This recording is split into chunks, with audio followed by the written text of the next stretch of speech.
quero, antes de perguntar aqui do nosso tema central, eu quero te fazer mais uma pergunta, assim, eu vi a sua participação em outro podcast, se não estiver enganado, Piloto Automático, eu vou deixar aqui na Uhum. descrição, fixado no comentário para o pessoal acompanhar. Você trouxe uma resposta que, assim, eu gostei muito da sua resposta de fazer o que gosta ou fazer porque dá dinheiro. Achei a sua resposta perfeita de fazer porque tem que ganhar dinheiro também, tem que sobreviver. Porque eu vejo muita gente iludindo a sua audiência por aí, dizendo, não, faça por amor, quando na realidade não funciona necessariamente assim. Muitas vezes a gente aprende a gostar porque está funcionando pra gente. Mas o que, assim, baseado nessa resposta, pessoal que quiser ver a resposta completa, vou deixar fixado aqui no comentário. Baseado nessa resposta, eu te pergunto assim: por que empreender? Porque assim, você tinha uma carreira de sucesso e muitas vezes as pessoas confundem para ter sucesso, não necessariamente eu preciso empreender. Tem muita gente por aí que é funcionário de uma grande empresa, está ganhando e vivendo muito melhor do que quem é empreendedor, né, Miguel? Por que Total. empreender? Boa. Vamos lá. E eu vou puxar minimamente essa resposta para poder embasar o que eu vou falar a seguir, tá? É, Tem um professor de NYU chamado Scott Galloway, tá? Que é um cara que eu super uso como referência, acompanho super de perto. E ele fala uma coisa que eu concordo totalmente, que tem o pior conselho que alguém que chegou e teve sucesso pode dar para as novas gerações, as pessoas que estão vindo, é dizer, cara, siga a sua paixão. É, siga atrás da sua paixão. Esquece isso. Porque isso sim pode gerar uma frustração gigantesca. A paixão, ela é consequência, ela não é drive. Tá? Então, e aí já entrando na tua pergunta, eu nunca pensei em empreender. Tá? Empreender não era a minha linha mestra. Eu, como a maioria dos meninos jovens, tinha meu pai como referência, né? Eu olhava para o meu pai. Meu pai era um executivo de grandes empresas, ele seguiu a linha cartesiana também, né? Fez escola, faculdade, vestibular, entrou numa grande empresa e seguiu carreira. Então, aquilo para mim era o meu role model, né? Aquilo ali era o que eu tinha que seguir e foi assim que eu fiz, né? Eu fui mudando de empresa, entrando e mudando de empresa, crescendo, até um momento onde eu entrei na Texaco, foi minha terceira empresa, e na Texaco me passaram um desafio de criar um programa de relacionamento. Tá? E naquele determinado momento eu fiz o que acho que qualquer profissional faria, comecei a buscar empresas que fizessem programas de relacionamento, né, que tivessem um modelo end-to-end, né, que entregasse de forma 360. Isso era 2006, se eu não me engano, já tem muito tempo. E eu não achava. Não tinha ninguém no mercado que fizesse de forma 360 o que eu precisava criar naquele determinado momento. Tá? E eu dei meu jeito, né? Peguei parte de TI dentro da própria Texaco, peguei uma agência de comunicação para fazer a parte visual, fiz algumas parcerias no mercado para trazer o que eu entregaria de valor ali dentro da plataforma, enfim, dei meu jeitinho, fui encaixando pecinhas e criei o programa naquela época. Tá? Saindo da Texaco, eu fui para Souza Cruz e eu fiquei na Souza Cruz aí 5 anos. E no meu segundo ano lá, eu virei gerente de Customer Engagement, né, que na época era que tocava toda a parte de programas de relacionamento. E a Souza Cruz, por ser uma empresa de tabaco, ela tem N regulamentações, né? Então, não pode fazer nada de propaganda para fora, a gente chama de ATL, né? O above the line não pode ser feito mais, então os programas de relacionamento tinham uma importância muito grande para a empresa. E eram muito grandes, eram programas super robustos. E naquele determinado momento, eu comprovei que, de fato, o mercado era carente de empresas que fizessem algo da forma como eu gostaria. Porque mesmo na empresa como a Souza Cruz, que tinham já um desenvolvimento super forte na parte de loyalty, existiam grandes oportunidades de melhoria ali. tá? Então, ali começou a ficar nítido para mim que tinha uma oportunidade de mercado a ser explorada. E aí, quando você entra na pergunta do porquê empreender, porque para mim ficou notório que existia uma oportunidade, ou seja, tinha um gap naquele mercado que não estava sendo cumprido por alguém e que eu, com as minhas habilidades, poderia preencher aquele gap e fazer diferente, fazer melhor. Tá? De N formas que eu poderia também passar um tempão falando aqui, acho que a gente vai explorar depois um pouco mais da questão de loyalty, mas principalmente por estar vindo do mercado, por eu entender a cabeça do cliente de forma super granular, ou seja, eu estava do outro lado da mesa, né? Eu era o contratante.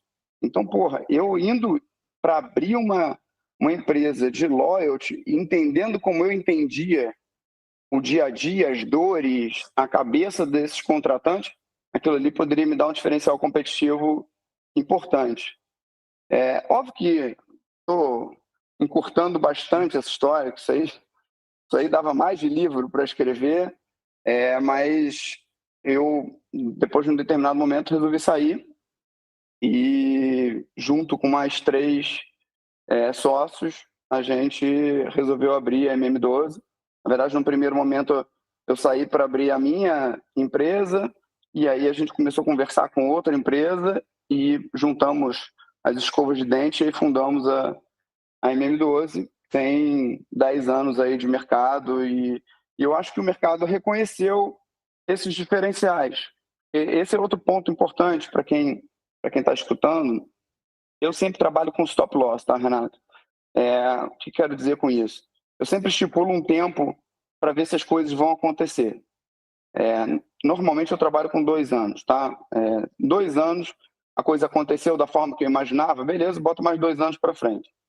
Se não aconteceu, eu começo a ver o que eu preciso fazer para pivotar aquela situação, né? Ou eu preciso mudar a empresa, ou preciso sair da empresa para fazer outra coisa, ou enfim.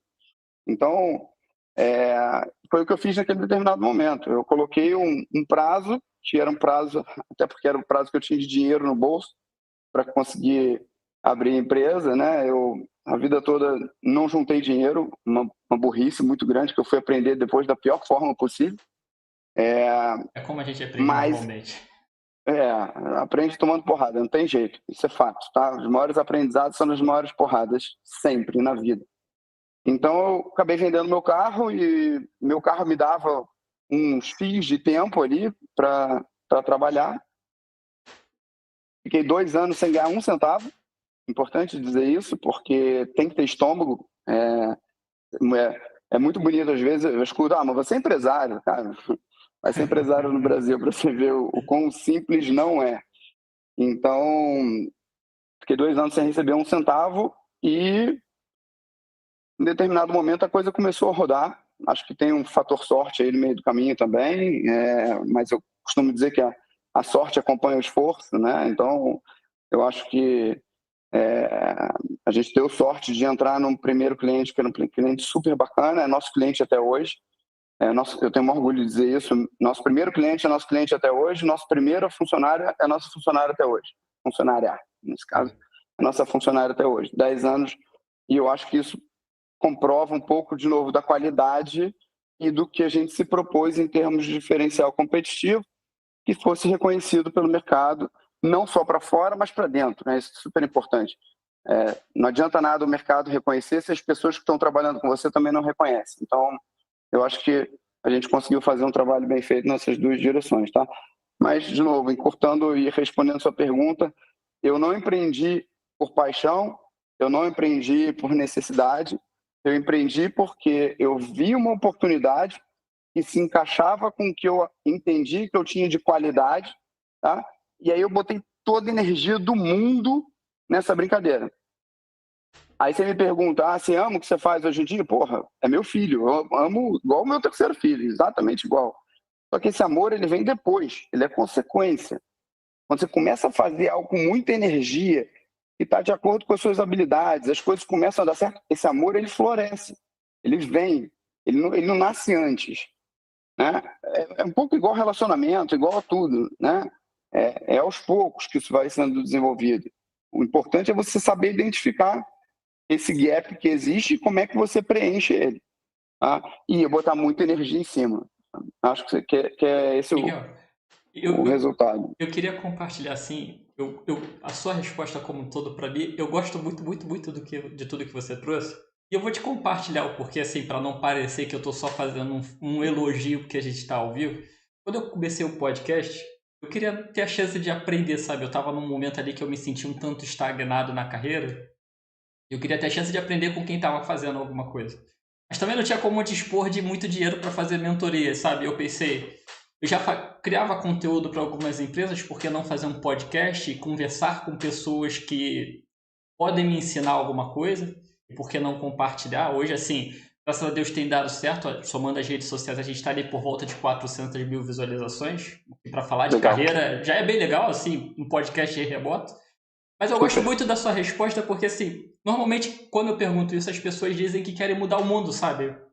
Impactar. E eu não tenho contra impactar, eu também quero. Acredito que também você queira impactar de alguma forma o mundo. Mas a gente só cria esse impacto se conseguir fazer as coisas darem certo antes, né? Independente da paixão, né? Perfeito. Aquela questão, tem o livro chamado Sonho Grande, você deve conhecer, né? O Sim. livro do Jorge Paulo Lema e Sucupira e o Marcel Telles. E ele fala muito isso, né? O sonhar grande dá o mesmo trabalho que sonhar pequeno. Beleza, você pode sonhar grande, mas você começa pequeno. Não adianta você querer, eu adoro essa frase, eu sempre falo ela, não adianta você querer ter a Disney sem passar pelo parquinho de diversão primeiro, entendeu? Então você tem que começar pequeno, você tem que errar muito, você tem que aprender com os seus erros e aos pouquinhos ir montando aquele castelinho, né? De forma que você tenha uma base sólida para que depois você consiga ser grande. Que não adianta você ser grande se você não souber ser grande. Então você ir construindo isso aos poucos é muito, muito importante, tá? Não adianta nada eu querer mudar o mundo do dia para a noite, porque você não vai mudar o mundo do dia para a noite. Isso é um trabalho de muito longo prazo. As pessoas. Não sei se eu posso complementar assim, Miguel, a sua resposta. O Miguel, assim, hoje já são quantos colaboradores, Miguel? São 92. 90, são 92 famílias sendo impactadas, né? Tá impactando o mundo. Acho que muitas Total? vezes as pessoas pensam, vou criar minha organização social, nada contra, é importante também, mas nada muda tanto a vida de alguém quanto um emprego, né? Exato. Eu acho que é perfeito. Assim, a gente tem que tomar cuidado para não ficar no lúdico demais, entendeu? A vida dá para gente oportunidades. Não adianta eu ficar querendo buscar sempre algo que não está vindo na mesa.